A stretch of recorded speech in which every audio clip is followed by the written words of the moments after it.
एक टीचर जो समाज को सभ्य बनाने का काम करता है, जिसके ऊपर जिम्मेदारी होती है किसी इंसान के व्यक्तित्व को निखारने की, उसे नैतिकता सिखाने की, उसे मानवीय गुण समझाने की, जिंदगी में वो क्या करेगा, कैसे करेगा, हर सिचुएशन को कैसे हैंडल करेगा, ये सब कुछ माँ बाप के बाद हमें टीचर्स ही तो बताते हैं। आइए कुछ पल बैठते हैं बुजुर्गों की छांव में, जो देखी है उनकी आंखों ने जिंदगी के ढेरों अनुभव, उन अनुभवों से अनुभव हम आज लेते हैं। नमस्कार दोस्तों, आप सबका स्वागत है विज्ञान प्रसार विज्ञान और प्रौद्योगिकी विभाग भारत सरकार एवं अलगप्पा विश्वविद्यालय कराईकुडू तमिलनाडु के संयुक्त तत्वाधान में वरिष्ठ नागरिकों द्वारा प्रस्तुत एक खास कार्यक्रम श्रृंखला अनुभव में, जिसे आकार दिया है डॉक्टर आर श्रीधरन ने और मार्गदर्शन कर रही है कार्यक्रम की मेंटोर पूजा मुरादा। साथ ही निर्माता है चित्रा शर्मा और जमशेद खान, और जिसे आप सुन पा रहे हैं सामुदायिक रेडियो 90.8 FM 24 पर। तो क्या दोस्तों, आपने कभी सोचा है कि एक टीचर या एक शिक्षक की जिंदगी कैसी रहती होगी? उसके अंदर किस तरह की संवेदनाएं रहती होंगी? वो समाज को सभ्य बनाने के लिए और किस तरह की नैतिकता सिखाना चाहता होगा? मैं हूं आरजे सनी, और आइए आज हम झांकेंगे टीचर रेणु उप्पल जी की जिंदगी में। और हमारे इस सफर में हमारी साथी रहेंगी सुषमा चक्रवर्ती, जिनकी मदद से आज हम जानेंगे कि रेणु उप्पल जी की जिंदगी कैसी थी। अपने टीचिंग करियर में उन्होंने क्या कुछ बच्चों को सिखाया, किस तरह की नैतिकताएं दी। नमस्कार, आप सभी का इस अनोखे प्रोग्राम में स्वागत, जिसका नाम है अनुभव, और जिसे पेश कर रहे हैं इंडिया के सीनियर सिटीजन्स। मेरा नाम सुषमा चक्रवर्ती है और मैं आशियाना उत्सव जयपुर से FM 24 भिवाड़ी के माध्यम से इस वक्त आप लोगों से बात कर रही हूँ। आज की हमारी मेहमान मेरे लिए बहुत ही खास है, क्योंकि ना ही ये सिर्फ एक बहुत अच्छी टीचर रह चुकी है, ये मेरी बहुत अच्छी दोस्त भी है। आइए स्वागत करते हैं मिसेस रेणु उप्पल का। शुक्रिया सुषमा। रेणु जी का करियर टीचिंग में बहुत सक्सेसफुल रहा, लेकिन वो एक दिल से पढ़ाने वाली टीचर रही है। उनके स्टूडेंट्स उनका अभी भी बहुत मान सम्मान करते हैं और उन्हें बहुत प्यार भी देते हैं। रेणु जी के साथ आज हम लोग साइंस और रोज की जिंदगी इस विषय पर बात करेंगे। सो रेणु जी, क्या बोलना चाहेगी आप? सबसे पहले तो सुषमा मैं ये कहूँगी कि तुमने कहा कि मैं बहुत दिल से पढ़ाती थी। बिल्कुल सही कहा, मैं दिल से पढ़ाती थी। पर इनिशियली जब मैंने टीचिंग ज्वाइन की तो मैं खुश नहीं थी। अच्छा। मैं कुछ और करना चाहती थी, लेकिन जब आने के बाद पढ़ाना शुरू किया, जैसे कि तुमने कहा दिल से, मेरे जो विद्यार्थी थे मेरे साथ इतना जुड़ाव रखते थे, इतनी रिस्पेक्ट करते थे कि मैंने देखा है। फिर मुझे लगा कि भगवान ने मुझे टीचर बनने के लिए ही चुना था। इसलिए मैं टीचर बनी।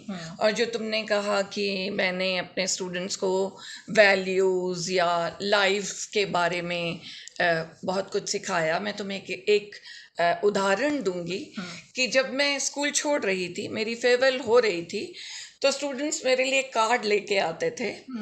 तो वो उस कार्ड में ये लिख के लाते थे कुछ तो, कि मैम हम वादा करते हैं कि हम कमरे में लाइट नहीं जलने देंगे जब कमरा खाली होगा, और पंखे टैप्स बंद करेंगे। क्योंकि वो मुझे देखते थे कॉरिडोर से गुजरते हुए, जो भी लाइट एक्स्ट्रा जल रही होती थी मैं उसको बंद करती थी। टैप्स के लिए मैं ऑफिस जाके कहती थी कि मुझसे पैसे ले लो, लेकिन टैप्स ठीक कराओ, क्योंकि पानी की कीमत टैप से ज़्यादा है। बिल्कुल, देखो ऐसी छोटी छोटी चीज़ों से हम अपने बच्चों को कितना कुछ पढ़ा सकते हैं ना। बिल्कुल, और उनको इस तरह एग्जाम्पल दे के पढ़ाया जाए, उदाहरण दे के। मैंने कुछ पढ़ाया नहीं, उन्होंने मुझे करते देखा। और जब मैं कॉरिडोर में आती थी तो वो भागते थे स्विचेस की तरफ, मुझे देख के कि हम बंद कर दें, मैम को इम्प्रेस करें। तो इससे मेरे ख्याल से हम अपना बिगिनिंग कर सकते हैं साइंस का।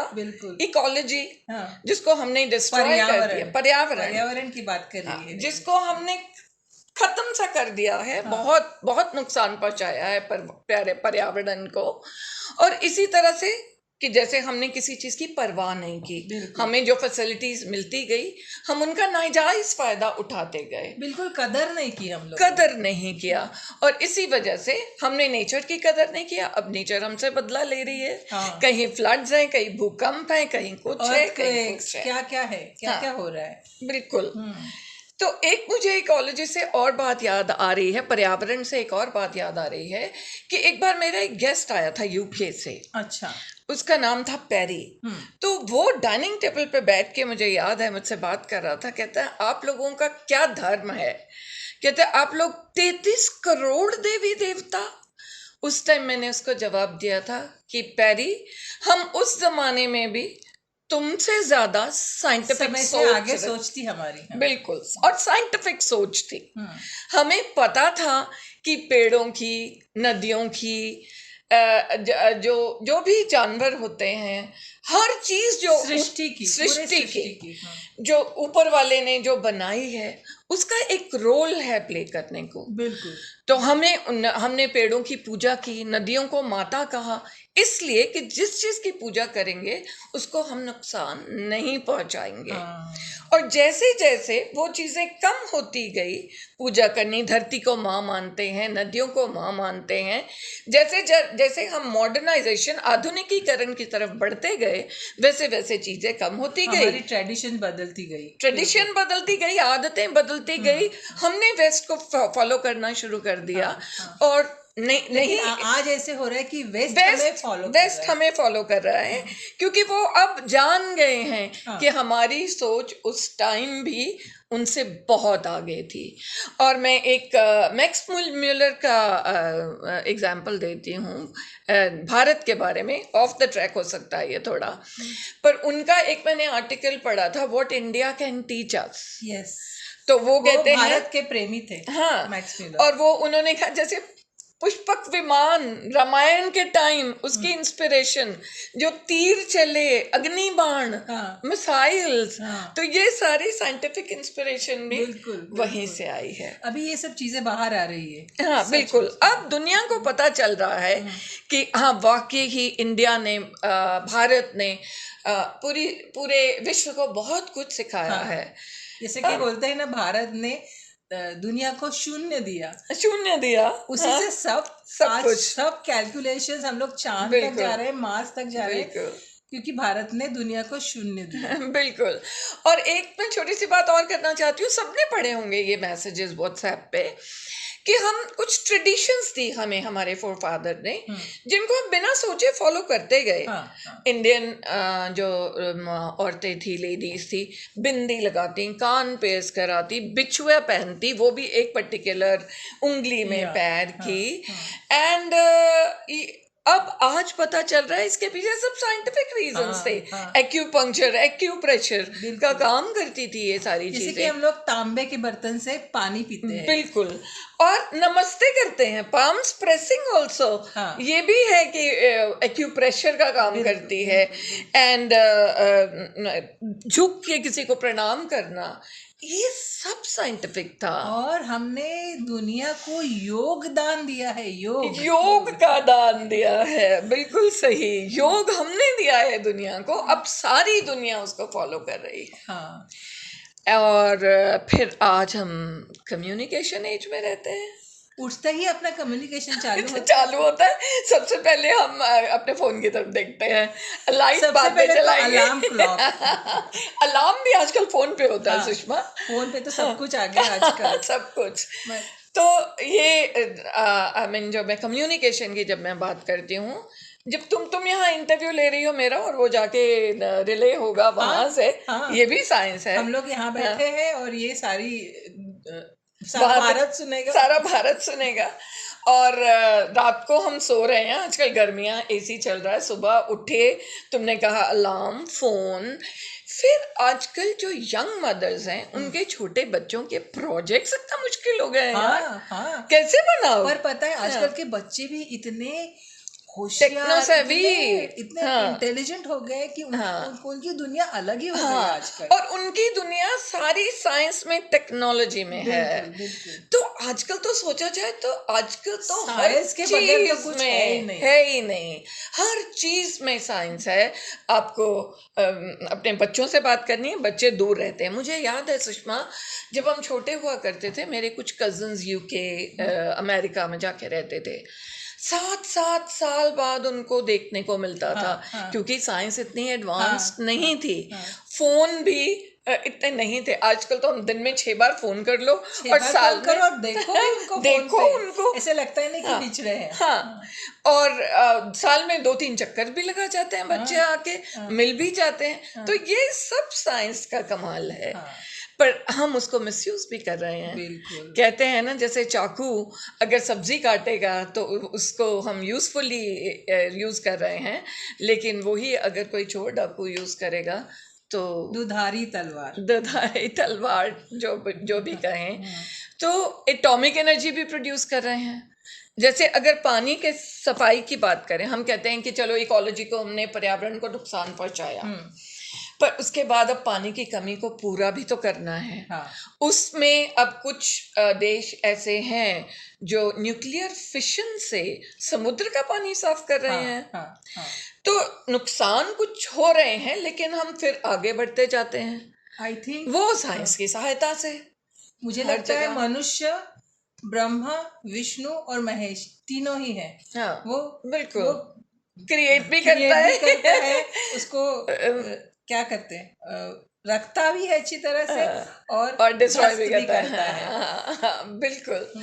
तो अब अल्टीमेटली कैसे अंत होने वाला है हमारा, ये तो नहीं कह सकते, पर हाँ, साइंस का दुरुपयोग भी हो रहा है। टेररिस्ट हैं, मशीन्स हैं, बॉम्ब्स हैं, इतने टाइप के न्यूक्लियर बॉम्ब्स और क्या-क्या, मतलब हम लोग इतने शस्त्र बना रहे हैं। हाँ, it's in the name of, हम उससे बना रहे हैं कि अपनी प्रोटेक्शन करनी है। लेकिन उन शस्त्रों से हम दुनिया की तबाही की तरफ भी बढ़ रहे हैं। बिल्कुल। अब कैसे, कहाँ जाके ये चीजें रुकती हैं पता नहीं, बट हाँ, जैसे तुम्हें पता है कि मैं एक न्यू गार्डनर भी हूँ। हाँ, मैं उसके बारे में बात करना चाहती हूँ। रेणु आजकल गार्डनिंग की शौकीन हो गई है, हमें बताओ उसके बारे में। हाँ, मैं 5 साल से गार्डनिंग शुरू की है। तो पहले साल तो सुषमा, जो प्लांट्स लाते थे, माली को बोल देते थे कि पानी देना है, देखना है, जल रहे हैं। माली को पूछते थे कि ये क्यों जल रहा है, बताओ, तो कहता मैं तो पानी दूं साहब, मुझे नहीं पता क्यों जल रहा है। फिर मैंने उसको पढ़ना शुरू किया, अगेन साइंस, कि कौन से पौधे को धूप चाहिए, कौन से पौधे को छाया चाहिए, फोटोसिंथेसिस किस प्रकार की खाद चाहिए, फोटोसिंथेसिस कैसे बेटर होगा इनका। आफ्टर ऑल, जैसे हम जिंदा इंसान है, पौधे भी जिंदा है। आई मीन, कब से हम तो ये जान चुके हैं, पौधों में भी वो आए हैं इस दुनिया में। पौधों में भी जान है, क्योंकि एक छुई मुई का पौधा होता है, उसको हाथ लगाओ तो वो एकदम पत्ते श्रिंक कर जाते हैं। सो ये सब साइंस है। और मैं अब आजकल हर पौधे के लिए इंटरनेट पे जाती हूँ, फिर वही बात आ गई, साइंस। फिर मैं न्योर के बारे में पढ़ती हूँ, साइंस। फिर उसको हेल्दी बनाती हूँ, कैसे बनाती हूँ, साइंस। हर जगह साइंस से तो हमें छुटकारा नहीं मिल सकता, और हम पाना भी नहीं चाहते।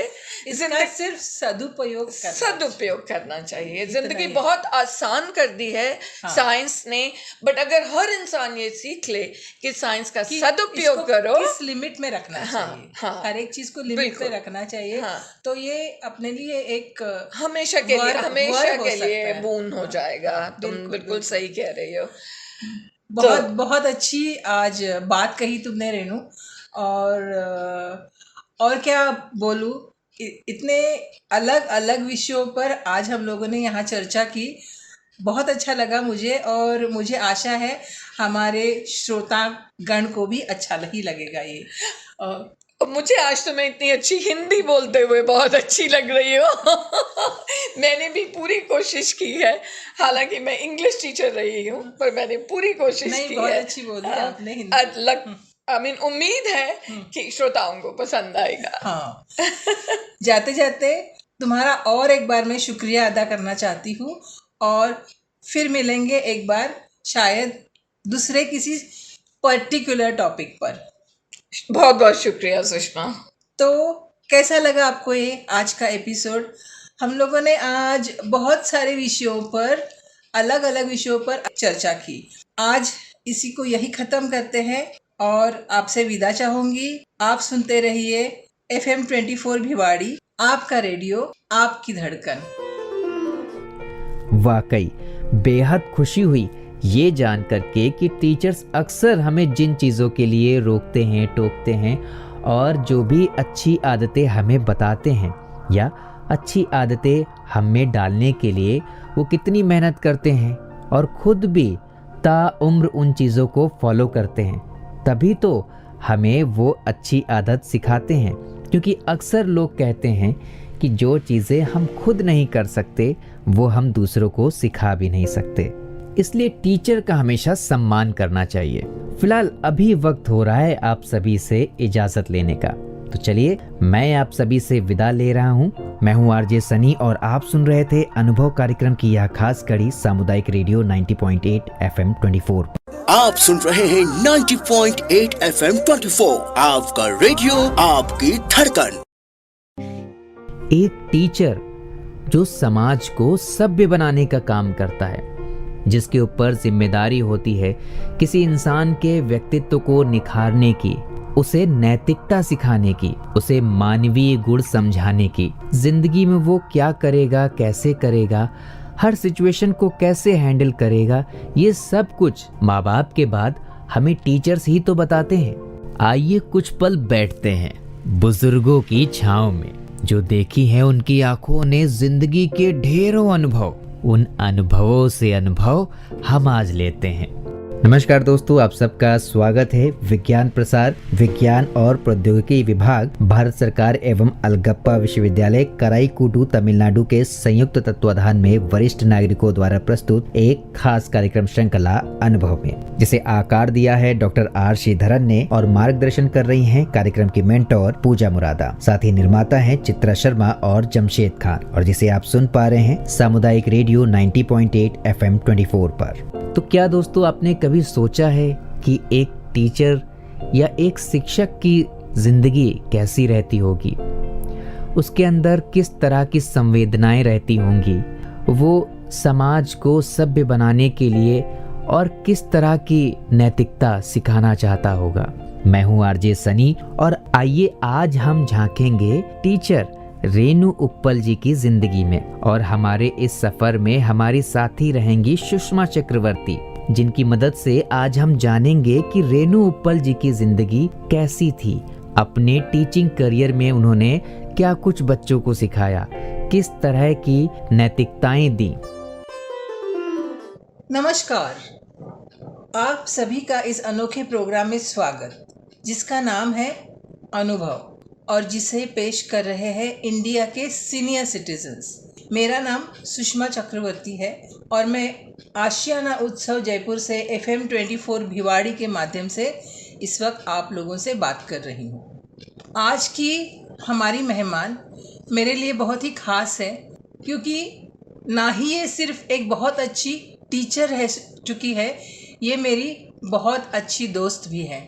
आइए स्वागत करते हैं मिसेस रेणु उप्पल का। शुक्रिया सुषमा। रेणु जी का करियर टीचिंग में बहुत सक्सेसफुल रहा, लेकिन वो एक दिल से पढ़ाने वाली टीचर रही है। उनके स्टूडेंट्स उनका अभी भी बहुत मान सम्मान करते हैं और उन्हें बहुत प्यार भी देते हैं। रेणु जी के साथ आज हम लोग साइंस और रोज की जिंदगी इस विषय पर बात करेंगे। सो रेणु जी, क्या बोलना चाहेगी आप? सबसे पहले तो सुषमा मैं ये कहूँगी कि तुमने कहा कि मैं बहुत दिल से पढ़ाती थी। बिल्कुल सही कहा, मैं दिल से पढ़ाती थी, पर इनिशियली जब मैंने टीचिंग ज्वाइन की तो मैं खुश नहीं थी। अच्छा। मैं कुछ और करना चाहती थी, लेकिन जब आने के बाद पढ़ाना शुरू किया, जैसे कि तुमने कहा दिल से, मेरे जो विद्यार्थी